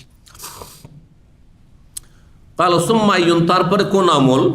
তাহলে বলেন সুম্মা বিরুল ওয়াল, তারপরে পিতা মাতার সাথে সদাচরণ। কত গুরুত্বপূর্ণ! সালাতের পরে এখানে বাপ মায়ের সাথে সদ্ব্যবহার, সদাচরণকে উল্লেখ করা হয়েছে।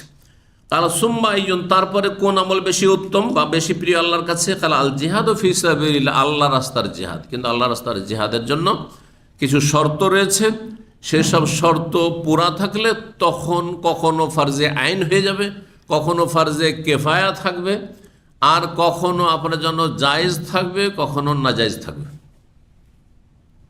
অবাক হয়ে যাবেন না? জিহাদ কখনো কখনো নাজায়েজ হতে পারে না? আপনি বাবার একটাই ছেলে, হ্যাঁ, বাপ মা দুজনে বিরুদ্ধ হয়ে গেছে, তাদের দেখাশোনার জন্য আপনার ছাড়া কেউ নেই। এখন যেমন আমার নাম জিহাদ ফরজ হয়েছে, সরকারও বলছে জিহাদ করতে হবে, হ্যাঁ, হুকুম পেয়ে গেছি, তো একটা শর্ত পুরা হয়ে গেল, আর বিজয়ের সম্ভাবনা আছে, হ্যাঁ।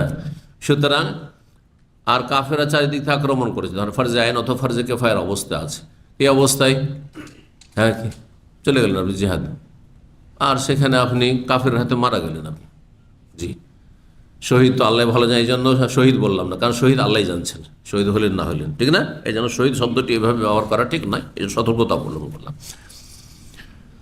আশা করা যায় যে শহীদ, তাই না? কিন্তু নিশ্চিত বলা যাবে না।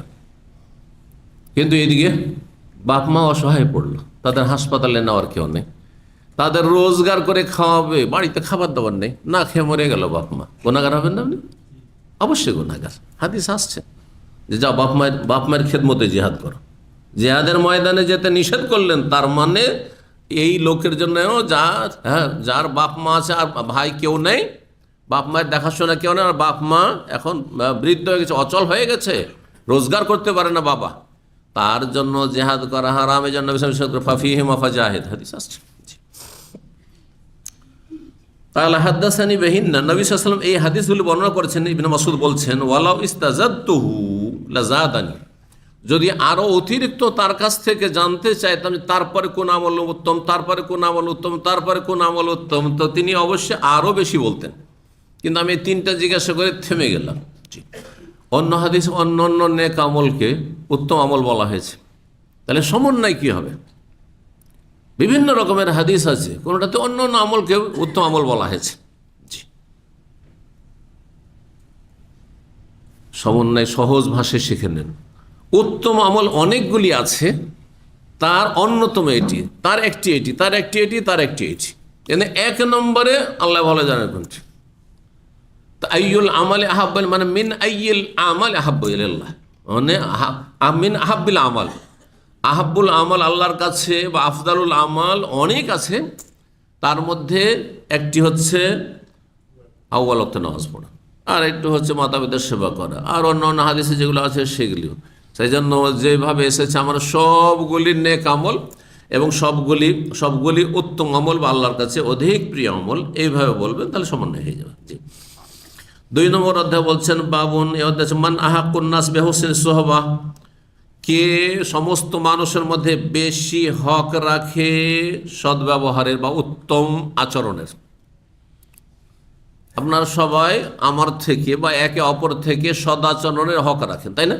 যে আপনার সাথে সবাই একে অপরে কি করবে? ভালো আচরণ করবে, ভালো ব্যবহার করবে, কিন্তু সবচেয়ে বেশি হক কে রাখে? সবচেয়ে বেশি কি হক রাখে? মা, তারপরে বাবা, মা তারপরে বাবা। আচ্ছা, মায়ের মর্যাদা বেশি না বাবার মর্যাদা বেশি? মায়ের মর্যাদা যদি বেশি হয়, তাহলে বাবা বলছে যে বাবা তোমাকে আমি মাদ্রাসায় পড়াবো, মা বলছে না আমি ডাক্তার বানাবো, স্কুলে পড়াবো। আর আপনি কি করবেন? মায়ের কথা শুনবো না? এই বিষয়টা বুঝেননি আপনারা? তাহলে এই যে বলে দিলেন যে মায়ের মর্যাদা বেশি, হ্যাঁ, মায়ের হক বেশি, হক আলাদা কথা আর মর্যাদা আলাদা কথা। মর্যাদা ওপরে থাকি আর হক নিচে থেকেও বেশি হক হইতে পারে। কি বুঝলেন? নেতৃত্ব আল্লাহ কাকে দিয়েছেন, পুরুষকে না নারীকে? এটা বুঝছেন? তাহলে আপনার মা তো নারী, হ্যাঁ, তোর মর্যাদা কি করে বেশি হলো? নেতৃত্ব যার কাছে তার মর্যাদা বেশি না? যে নেতা তার মর্যাদা বেশি। এই জন্য হুকুম চলবে বাড়িতে বাবার, ভালো করে শুনে রাখেন। কিন্তু মা যেহেতু দুর্বল বাপের তুলনায়, সেই জন্য মায়ের হক আপনারও বেশি, মায়ের হক আপনার উপর বেশি। আচ্ছা, আরেকটি কথা রয়েছে, বহু কথার কিছু কথা আপনাদেরকে বলছি।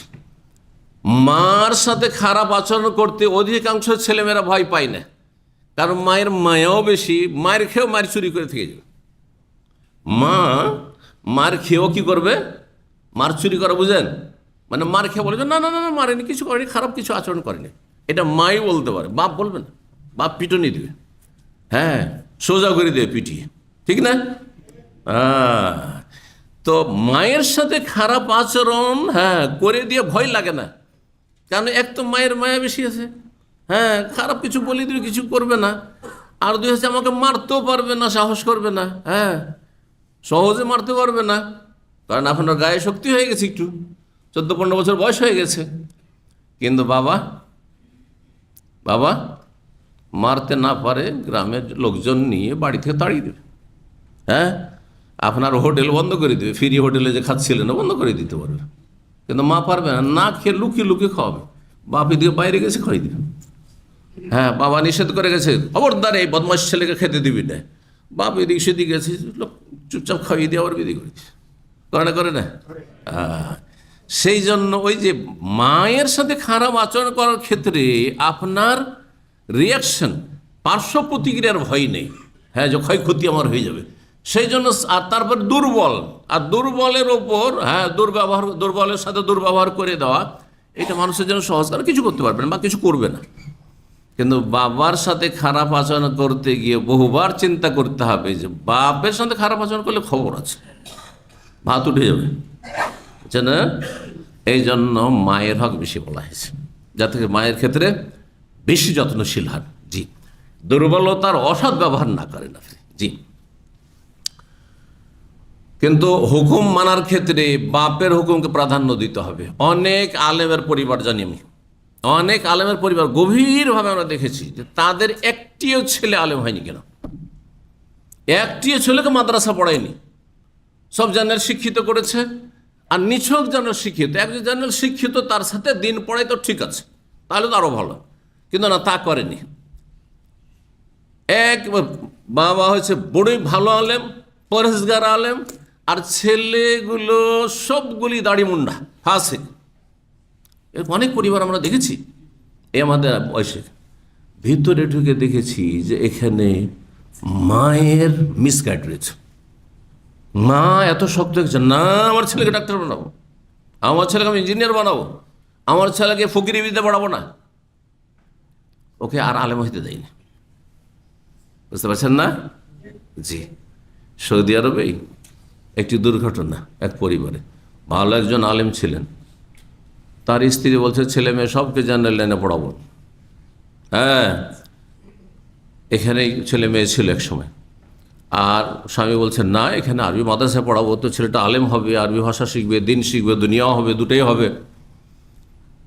বাবা পেরে ওঠেনি, ভালো আলেম তিনি, নাম বলবো না, না গিবত হয়ে যাবে পরিবারের।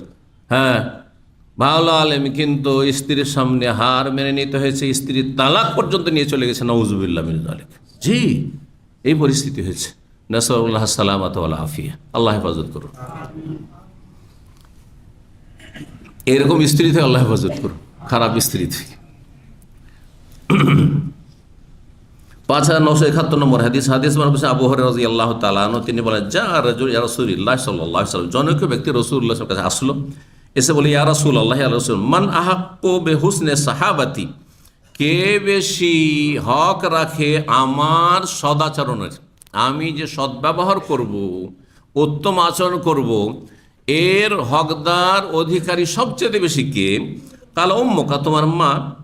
কালা সুম্মান, তারপরে কে? কাল সুম্মা উম্মুকা, তারপরেও তোমার মা।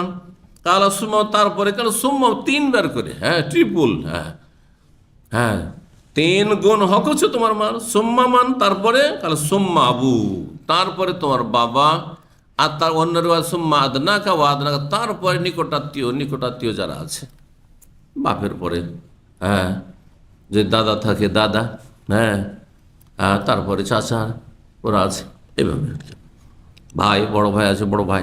জি, 3 নম্বর অধ্যায় বাবুন, এই অধ্যায় হচ্ছে লা ইউজাহিদু ইল্লা বিইজনিল আবাওয়াইনে, কোন ব্যক্তি জিহাদে অংশ নিতে পারবে না, জিহাদ করতে পারবে না, সশস্ত্র জিহাদ। জিহাদ বিভিন্ন রকমের আছে।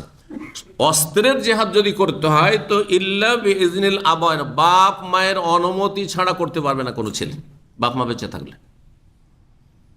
কিন্তু কলমের জিহাদ, যারা ইসলামের রাইটার, হ্যাঁ, ইসলামিক বই পুস্তকের লেখক, হ্যাঁ, তারপরে বক্তব্যের জেহাদ, কথার জেহাদ, এই দাওয়াতের জেহাদ, দাওয়াত জেহাদ, দাওয়াত এমন এক জেহাদ যে দাওয়াতের মাধ্যমে, হ্যাঁ, সে কথার দাওয়াত হোক অথবা কলমের দাওয়াত হোক, যেইভাবে পাপীদের ঘরে ইসলাম পৌঁছে দিচ্ছে বা অমুসলিমদের ঘরে ইসলাম পৌঁছে দিচ্ছে, অস্ত্রের দ্বারা পৌঁছাতে পারবেন না। বহু দেশ আছে বা অধিকাংশ দেশ আছে যে সেখানে অস্ত্র নিয়ে আপনি পৌঁছিতে পারবেন না, ধরেন, যদিও জেহাদের যুগ হয়। এখন তো জেহাদের যুগই নেই, ঠিক কিনা? কিন্তু যখন জেহাদের যুগ ছিল তখন কারো কথা যদি নেন, হ্যাঁ, যখন সাহাবায়ে কেরামদের জামানা ছিল, তাবেঈনদের জামানা ছিল, তারপর তাবেঈন জামানা ছিল, বহু জিহাদ হয়েছে ইসলামের ইতিহাসে। তখনকার যুগ সারা পৃথিবীর সব জায়গাতে জিহাদে তারা যেতে পেরেছেন? পারেননি, সম্ভব ছিল না। কিন্তু দাওয়াতের জিহাদ, যেটি কলমের জিহাদ, লিখনের জিহাদ, আপনার একটি বই, আপনার একটি পম্ফলেট, লিফলেট অথবা আপনার একটি বক্তব্য এই সোশ্যাল মিডিয়ার যুগে সারা বিশ্বে মুহূর্তের মধ্যেই শুধু মুসলিমদের ঘরে পৌঁছেছে, হ্যাঁ, মুসলিমদের স্মার্টফোনে পৌঁছেছে না অমুসলিমদের? তারপরে মুসলিমরা শুধু সংশোধন হচ্ছে না, অনেক অমুসলিমদের ঘরে সঠিক ইসলামের দাওয়াত পৌঁছিল। বাপ মা নাস্তিক আর ছেলে মেয়ে পাক্কা ধার্মিক। কথা বুঝতে পেরেছেন? আমি এইরকম পরিবার অনেকগুলি জানি যে মা এখনো নাস্তিক, আল্লাহ মা এখনো নাস্তিক, বেঁচে আছে নাস্তিক মহিলা, আর মেয়ে মাশাআল্লাহ একবারে সালাফিউল আকীদা ওয়াল মানহাজ, কোরআন সুন্নাহর অনুসারী। আল্লাহ বলুন আলহামদুলিল্লাহ। আল্লাহ যে কাকে হেদায়েত নসিব করবেন আপনি আশ্চর্য হয়ে যাবেন। যার গর্ভে 10 মাস থেকেছে তাকে হেদায়েত করতে পারে, সেই মেয়ের সাথে আর কথাই বলে না সেই ইসলাম পালন করার কারণে। আল্লাহু আকবার। জানি এরকম। এটা কিন্তু অস্ত্র দিয়ে পৌঁছানো সম্ভব ছিল, কিসের মাধ্যমে পৌঁছেছে? দাওয়ার মাধ্যমে। সেটা কলমের দাওয়াত হোক, লিখনের দাওয়াত হোক, অথবা বক্তব্যে আলোচনার দর্শের দাওয়াত হোক। সুতরাং দাওয়াতের বিষয়টি অত হালকা মনে করবেন না। আর আপনি কখনোই কথা বলবেন না যে আমার দ্বারা কী বা হইতে পারে। আপনি আপনার কাজ করেন আর বাকিটা সব ছেড়ে দেন রবের ওপর, যে আল্লাহ আমি বলে দিলাম, আমি বলে দিলাম, আমি লিখে দিলাম, এখন এই বইটা ছাপাবে কে, আর এই বক্তব্যের প্রচার করবে কে, মানুষের কাছে কে পৌঁছাবে? আল্লাহর কাজ রব্বুল আলামিন করবে। ইব্রাহিম আলাইহিসসালামকে যখন আল্লাহ হুকুম করলেন কাবা ঘর নির্মাণ করার পরে, যে ইব্রাহিম তুমি এই উঁচা পাহাড়ে উঠো, ওই যে আপনার কাবার পাশে যে উঁচা পাহাড় রয়েছে, আপনার সাফার দিকে উঁচা পাহাড় আছে না, সে উঁচা পাহাড়ে উঠো, আর উঠার পরে এখানে তুমি ঘোষণা করো ইন্নাল্লাহ কাদ ফারাজা আলাইকুমুল হাজ্জা ফাহুজ্জু, আল্লাহ তোমাদের এই যে ঘর আমি নির্মাণ করলাম, এই ঘরের হজ আল্লাহ ফরজ করেছেন, সুতরাং হে মানব জাতি তোমরা হজ করো। যখন এই হুকুম করলেন আল্লাহ রাব্বুল আলামিন, তুমি ঘোষণা করো। আশেপাশে তো লোকই নেই, জনশূন্য এলাকা আছে, দূর দূরান্তে সারা বিশ্বে বহু মানুষ বাস করে। ইব্রাহিম আলাইহিস সালাম বললেন আল্লাহ ওয়া কাইফা ইয়াবলুগু সাউতি, আমার এই আওয়াজ পাহাড়ের উপর থেকে সারা দুনিয়াতে কিভাবে পৌঁছিবে? বা আমি তো আশেপাশে কোনো লোক দেখতে পাই না, সামনে কিছুই নেই, কেউ নেই, আর আমি এমনি ঘোষণা দেব, কিভাবে মানুষের কানে এই আওয়াজ পৌঁছিবে? তোর আল্লাহ বললেন যে তোমার কাজ হচ্ছে কি করা? ঘোষণা করা। ওয়া আলাইয়া ইবলাগি, আর আমার কাজ হচ্ছে পৌঁছিয়ে দেওয়া। আমার কাজ হচ্ছে পৌঁছিয়ে দেওয়া। যত মানুষ ইব্রাহিম আলাইহিস সালামের ডাকে লব্বাইক লব্বাইক বলেছে, যতবার লব্বাইক, চিরিবাইতে এরকম আছে তাফসীর কিতাবে, যতবার লব্বাইক বলেছে ততবার হজ নসিব হবে। বলুন আলহামদুলিল্লাহ যারা হজ করতে পেরেছে। জি, সে দুনিয়াতে আসেনি, ওই রুহের জগতে যতবার লব্বাইক লব্বাইক বলেছে এই ঘোষণাতে, হাজির আল্লাহ, হাজির আল্লাহর ডাকে হাজির, আল্লাহ হজ নসিব করেছে। জি, তো আমাদের কাজ হচ্ছে দাওয়াত দেওয়া মানুষকে, কে হেদায়েত হবে আর কে ভালোভাবে নেবে আর কিভাবে মানুষের ঘরে পৌঁছিবে, ওটা রব্বুল আলামিনের কাজ। আমাকে আল্লাহ কথা বলা তৌফিক দিয়েছেন, আমাকে এলেম দিয়েছেন, যেটুকু দিয়েছেন আপনি বিতরণ করেন, আপনি চেষ্টা করেন আপনার জায়গা থেকে।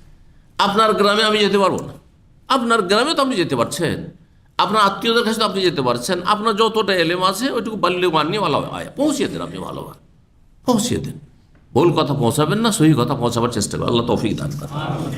তো বাপ মায়ের বিনা অনুমতিতে জেহাদ করা জায়েজ নয়। 5972 নম্বর হাদিস বর্ণনা করছেন আব্দুল্লাহ বিন আমর বিন আস রাদিয়াল্লাহু তাআলা আনহু, তিনি বলেন কালা রাজুল নবী সাল্লাল্লাহু, জনৈক ব্যক্তি এসে নবীর সঙ্গে বলল ওজাহিদু ইয়া রাসূলুল্লাহ, হে আল্লাহ রাসূল আমি জেহাদ করতে চাই, সবাই জেহাদের নাম লিখাচ্ছে আর যাচ্ছে, আমিও জেহাদে যাব।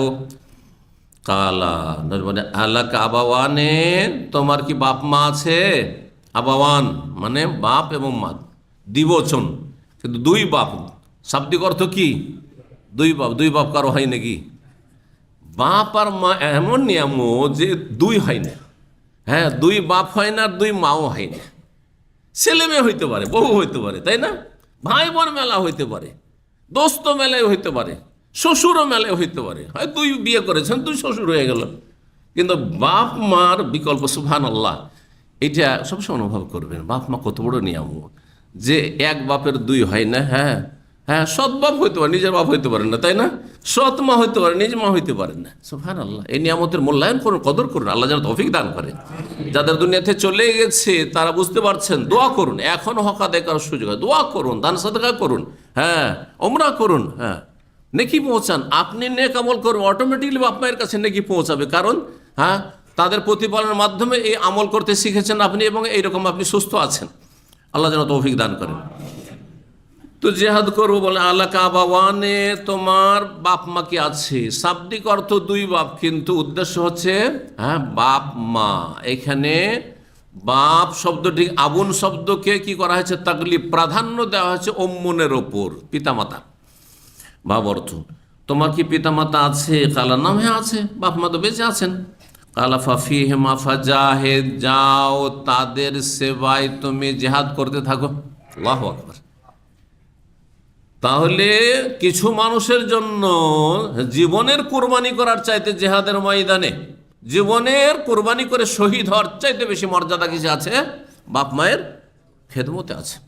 বিশেষ করে বাপের একটি ছেলে, হয়তো আপনার বোনেরা আছে, তাদের দায়িত্ব নেই আপনার বাপ মাকে দেখাশোনা করার। সুতরাং আপনার বড় দায়িত্ব রয়েছে আপনার এই বাপ মায়ের সেবা করা, খেদমত করা। জিহাদ ফি সাবিলিল্লাহ চাইতে বেশি ফজিলতের কাজ। আল্লাহ যেন বোঝার তৌফিক দান করেন। 4 নম্বর অধ্যায় বলছেন, বাবুন, এই অধ্যায় লা ইয়াসুব্বুর রাজুলু ওয়ালিদাইহি, কোন ব্যক্তি যেন পিতামাতাকে গাল না দেয়। আজকাল তো সরাসরি গাল দিচ্ছে, কিন্তু সাহাবায়ে কেরামদের যুগে কল্পনাও ছিল না যে বাপ মাকে আবার সরাসরি কেউ গাল দিতে পারে, ডাইরেক্ট গাল দিবে, অথবা চোখের আড়ালে ডাইরেক্ট বলবে যে আমার বাপ খারাপ, আমার বাপ এই সেই গাল দেবে না। অন্য কারো বাপকে গাল দিলেন, তখন বাপ তুলে গাল দিলেন, তখন সে আপনার বাপ তুলে গাল দিল, ওইটা আপনার বাপকে গাল দেওয়া হয়। এইভাবে বুঝে রাসূলুল্লাহ সাল্লাল্লাহু আলাইহি সাল্লাম। তাহলে চিন্তা করুন, সেই যুগে, জাহিলি যুগ থেকে নতুন নতুন উঠে কালমা পড়ে এসছেন সাহাবায়ে কেরাম, তারাও কল্পনা করতে পারেননি যে বাপ মাকে আবার কেউ গাল দেয়, বাপ মাকে গাল দেয়। আর আজকাল এক শ্রেণীর অসৎ মুসলিম, পাপিষ্ট মুসলিম, বাপ মাকে গাল তো দিচ্ছেই, বাপ মাকে মারধর করছে, জুলম অত্যাচার করছে, খুন করছে, নাউযুবিল্লাহ মিন যালিক। আল্লাহ এদের অনিষ্ট থেকেও মুসলিম জাতিকে রক্ষা করুন, মুসলিম সমাজকে রক্ষা করুন, মুসলিম পরিবারকে রক্ষা করুন। তো 5973 নম্বর হাদিস বর্ণনা করছেন আব্দুল্লাহ বিন আমর রাদিয়াল্লাহু তাআলা আনহু, বলছে ইন্না মিন আকবারিল কাবাইরে, সবচেয়ে বড় গুনাহগুলির অন্যতম গুনাহ। তাহলে সবচেয়ে বড় গুনাহ মেলা আছে, শিরক, কুফরি ইত্যাদি, মুনাফিক, আরও মেলা গুনাহ। হ্যাঁ, আর তারপরে খুন করা, জেনা করা, এগুলো আকবরুল কাবায়ের। তার মধ্যে অন্যতম হচ্ছে আইয়ান আনার রাজুল ওয়ালিদাইহি, কেউ যদি পিতামাতাকে কি করে? অভিশাপ দেয়, বা পিতামাতাকে গালমন্দ করে। লানত মানে অভিশাপ দেওয়া হয়, লানত মানে গালমন্দ করা হয়। কিলা ইয়া রাসূলুল্লাহ, সাহাবীরা কেউ বললেন, হে আল্লাহর রাসূল, কাইফা ইয়ালানুর রাজুল ওয়ালিদাইহি, এমনটা হইতে পারে যে কোনো ব্যক্তি তার পিতামাতাকে লানত করবে, অভিশাপ দেবে বা গালমন্দ করবে? কালা, হ্যাঁ, ইয়াসুব্বুর রাজুল, কিভাবে? ইয়াসুব্বুর রাজুল আবার রাজুল, কোনো একজন মানুষ অন্য কোনো মানুষের পিতাকে গাল দিল। যেমন আমাদের সমাজে দুইজনের তর্কাতর্কি হচ্ছে, জোড়া গালদা। জোড়া গালদা বোঝেন তো? হ্যাঁ, কি জোড়া গালদা বুঝেন না? বুঝেন না? হ্যাঁ, কে বুঝে জোড়া গাল? আরে কেউ বুঝে না, কি বুঝছে না? আরে বাপ তুলা গালদা মানে গালটা উচ্চারণ করতে হবে। আমি বলতে চাইছিলাম না নিজের ভাষায়, কিন্তু আমরা বুঝেই দিতে পারছেন না, কেউ মুশকিল। এই জন্য তাহলে এই গাল বলতে হয়। আমাদের দেশে নেই, সালার বেটা সালা নেই, হ্যাঁ, হারামের বাচ্চা হারামি নেই, সুরের বাচ্চা সুর বলে না, হ্যাঁ, তাহলে ওর বাপকেও গেল দিন, ওকে গেল দিন। তো আপনি যদি ঝগড়া না করতেন তো আপনার বাপ তো গাল খেত না, হ্যাঁ, আপনার মা তো গাল খেত না। বুঝতে পারছেন কি না? এই যে গাল দিলে একটা লোককে বাপ তুলে, তখন এটাকে বাপ তুলে গাল দেওয়া বলা হয়, না হয় জোড়া গাল দেওয়া বলা। কোনোটাই বুঝেন না, মনে হচ্ছে মাশাআল্লাহ জান্নাত থেকে উঠে এসেছেন সব, হ্যাঁ, জান্নাতের সমাজ থেকে সব উঠে এসেছেন, যেখানে এইসব গালমন্দই নেই হয়তো। নাউযুবিল্লাহ মিন যালিক। তো উত্তর দিতে শিখবে, বুঝার, আমার ভাষাগুলি বোঝার চেষ্টা করবেন। তো ইয়াসুব্বুর রাজুল আবার রাজুল, কোনো ব্যক্তি কোনো আরেকজন ব্যক্তির বাপকে গাল দিল। ফায়াসুব্বু আবাহু, যখন তোর বাপ খারাপ, তোর মা খারাপ, যখন বললেন তোর বাপ খারাপ, বুঝছে না, উল্টিয়ে দিল আপনার গালকে। ফায়াসুব্বু আবাহু, তখন তার বাপকেও গাল দিল। ওয়াসুব্বু উম্মাহু, একজন মানুষ কারো মাকে গাল দিল, ফায়াসুব্বু উম্মাহু, এই গাল দেওয়ার কারণে তোমার মাও গাল খেলো। তুমি যদি এই কাজটা না করতে তোমার মা গাল খেত না। তো তাহলে সরাসরি যেন তুমি তোমার মাকে গাল দিলে, তোমার বাবাকে গাল দিলে। এইভাবে রাসূলুল্লাহ সাল্লাল্লাহু আলাইহি ওয়াসাল্লাম বুঝিয়েছেন ওই সাহাবায়ে কেরাম ভালো মানুষদেরকে। তারা বুঝতে পারছে এটা কেমন করে হয়, ছেলে মেয়ে বাপ মাকে গাল দিবে, বাপ মাকে অভিশাপ দিবে, হ্যাঁ, বাপ মাকে কটু কথা বলবে, এটা কেমন করে হয়। তখন আসলে নবী সাল্লাল্লাহু আলাইহি ওয়াসাল্লামও এইভাবে বোঝাননি, না না এটা যখন সমাজে নেই, এই নেই, সুবহানাল্লাহ। এইভাবে তুমি একজনকে গাল দিলে, ওর বাপ তুলে গাল দিয়ে, তখন তোমার বাপকেও গাল দিল, এইটাই তোমার গাল দেওয়া হয়ে গেল। বুঝতে পারছেন কথাটি? জি। তাহলে এখনকার এক শ্রেণীর খারাপ মানুষগুলো ওই জাহেলি যুগের খারাপ মানুষের চাইতে খারাপ হয়ে গেছে। কারণ সাহাবায়ে কেরাম যখন অমুসলিম ছিলেন, কাফের ছিলেন, তখনও ওই গালগুলি তাহলে মক্কায় ছিল না, মদিনায় ছিল না। বুঝতে পারছেন না? থাকলেও তো তারা জানতেন যে আমরা একসময় গাল দিতাম, আমাদের বাপ দাদারা এরকম করে গাল দিত না, এইটা ছিল না। তাহলে সেই যুগের কাফেরগুলো আজকাল অনেক অসৎ মুসলিমের চাইতে ভালো ছিল এই দিক থেকে। বুঝতে পারছেন কথা? আল্লাহ যেন সংশোধনের তৌফিক দান করেন। এখানে আজকের আলোচনা শেষ করছি। ওয়া জাযাকুমুল্লাহু খাইরান। সুবহান রাব্বিকা রাব্বিল ইজ্জাতি আম্মা ইয়াসিফুন ওয়া সালামুল মুরসালিন আলহামদুলিল্লাহি রাব্বিল আলামিন।